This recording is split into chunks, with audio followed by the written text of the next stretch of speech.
Magandang umaga, ngayon po ay araw ng Lunes, June 22, 2026. Update po muli sa lagay ng panahon.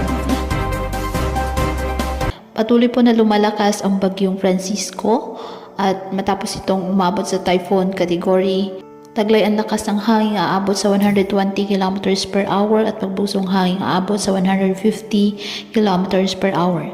Kumikilos ito pa west-northwest sa bilis na 25 km per hour. Sa forecast po ng Pag-asa, patuloy pang lalakas ang bagyo sa mga susunod na araw habang nasa Philippine Sea at inaasang lalapit sa bahagi ng Northern Luzon at Batanes bago tuluyang kumilos pahilaga sa ngayon.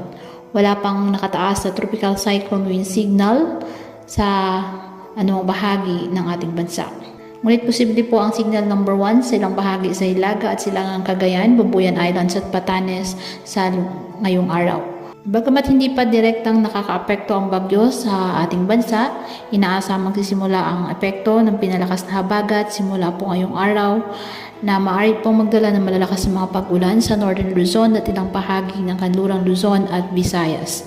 Posible rin po ang malalakas na hanggang gale force na bugso ng hangin sa iba't ibang bahagi ng bansa sa susunod na mga araw.